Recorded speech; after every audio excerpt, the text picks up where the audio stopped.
Alfa? Tentang kelas catatkan nak. Saya bawa absen. Oke.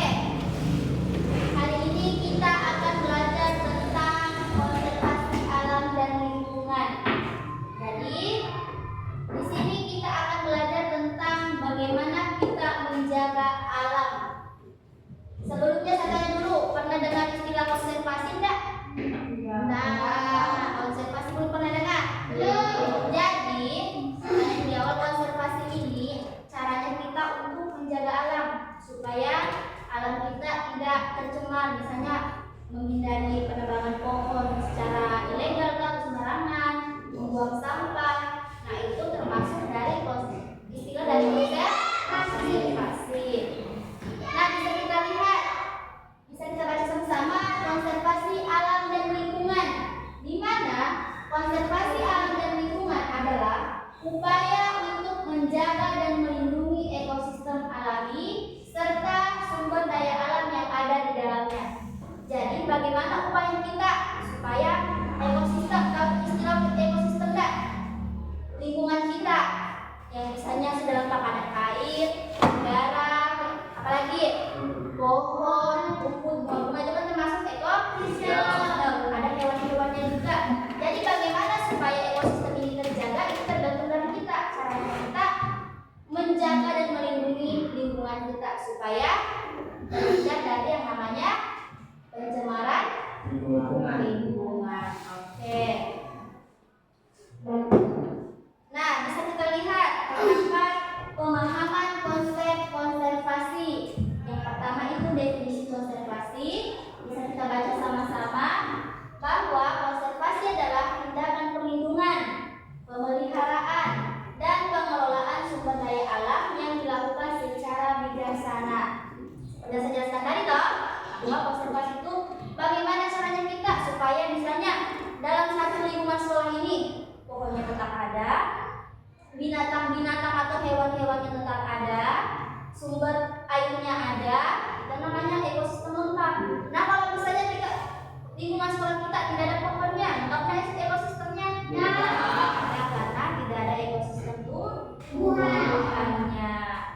Kalau saya tanya ekosistem hewannya apa? Karena kalau misal di sekolah kita tidak ada pohon, otomatis burung juga tidak akan datang karena tidak ada tempatnya tinggal.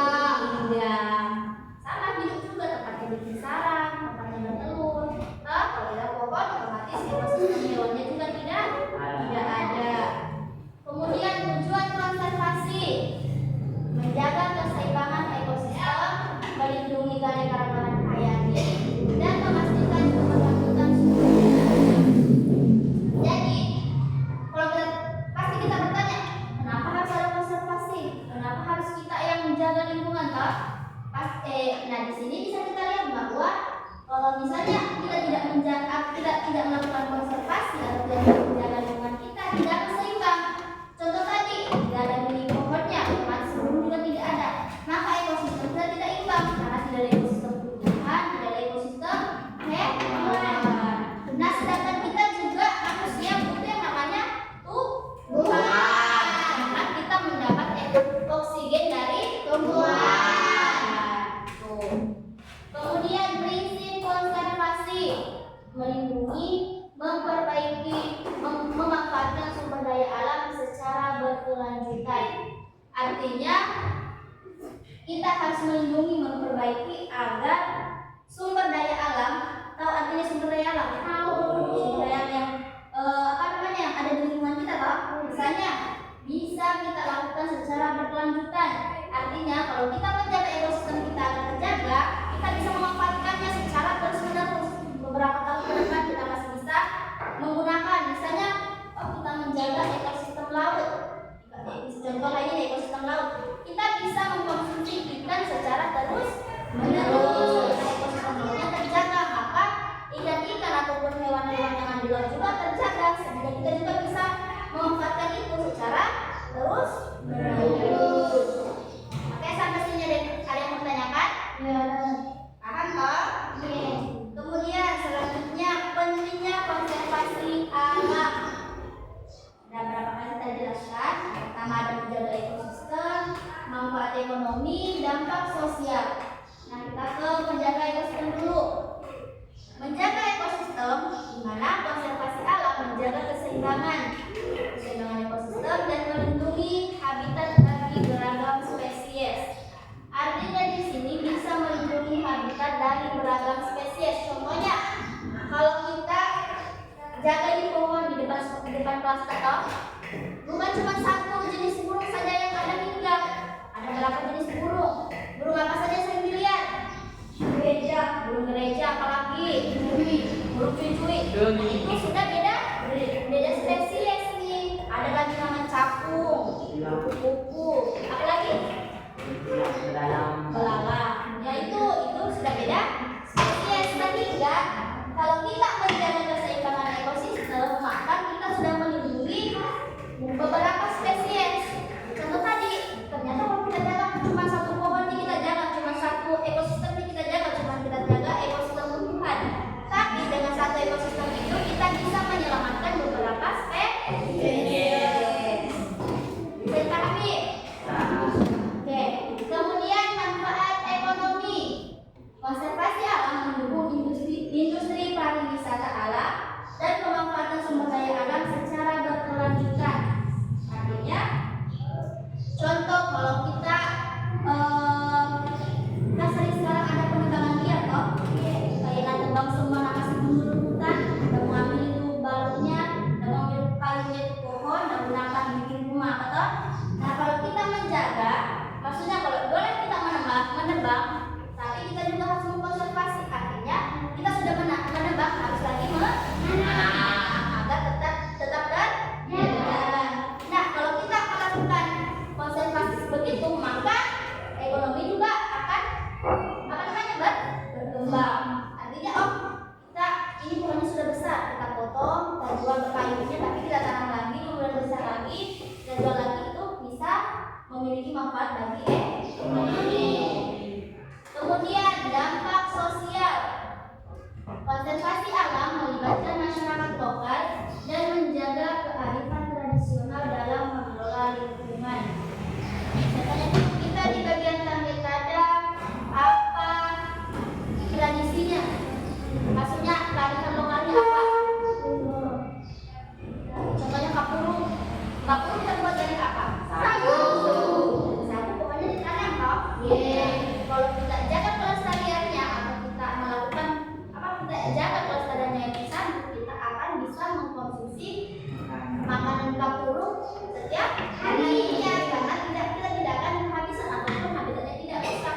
Bayangkan kalau kita tidak jaga di habitatnya, misalnya pohon sagu, kita tebang saja ditebang tanpa memikirkan kita jaga ini supaya tumbuhan tanpa kita pikir itu, kita akan menebang, suatu saat pohon sagu sudah tidak ada, susah kita dapat.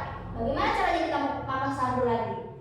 Sudah susah, karena sudah tidak ada sagunya, karena kita tidaklah lestarikan, kita tidak jaga. Makanya pentingnya menjaga lingkungan. Kemudian tantangan dalam konservasi alam. Artinya, ternyata kalau kita mau jaga lingkungan, kita mau rawat ini itu, ternyata ada juga tantangannya. Tidak semudah yang kita bayangkan. Kita jaga ini, ternyata tidak. Ada beberapa tantangannya. Yang pertama, kerusakan habitat, di mana pembangunan dan eksploitasi berlebihan menyebabkan hilangnya habitat alami. Artinya eksploitasi itu kayak mana ya? Kita gunakan, kemudian kita ukur dari misalnya dari tangki-tangki di burung, kita mau kirim ke Kolaka. Maka kalau misalnya kita keseringan mengirim itu akan menyebabkan kerusakan habitat atau hilangnya habitat itu.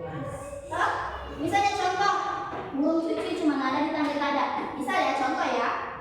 Terus banyak orang yang mau burung cuy-cuy ini misalnya dari selatan, dari sana mau burung cuy-cuy ini. Kita kirim tanpa kita pikir, kalau kita tidak rawat ini habitatnya akan punah atau akan hilang habitatnya. Tanpa kita pikir itu, kita kirim, tidak dirasa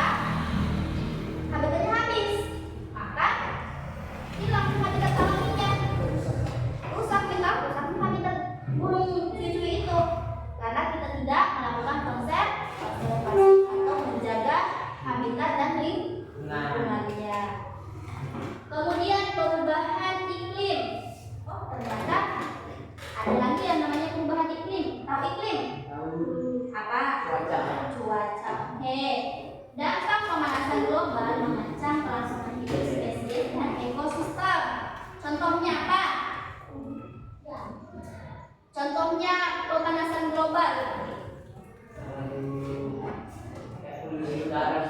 Ya, kemudian kemarau yang berkepanjangan.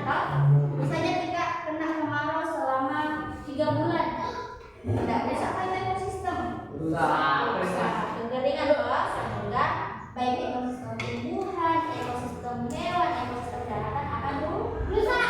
Perkiraan air. Oke. Kemudian pemanfaatan berlebihan. Pemanfaatan sumber daya alam secara tidak bijaksana dapat merusak lingkungan. Contohnya apa? Kayu, diapakan kayu? Kayu berlebihan mengakibatkan hutan rusak.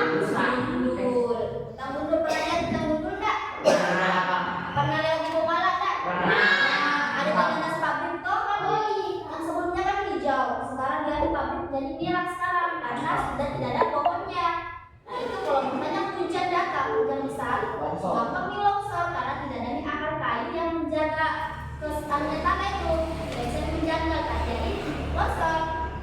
Itu masuk kategori pemanfaatan secara berlebihan. Oke, ada lagi peran masyarakat dalam konservasi. Partisipasi aktif, perubahan perilaku, kemudian advokasi dan edukasi, kemudian kearifan lokal. Yang mana istilah yang pernah dengar dari keempat ini? Tentang kearifan lokal. Apa itu kearifan lokal? Ciri khas di suatu daerah. Kalau kita di daerah Kolakale, apa ciri khasnya kira-kira?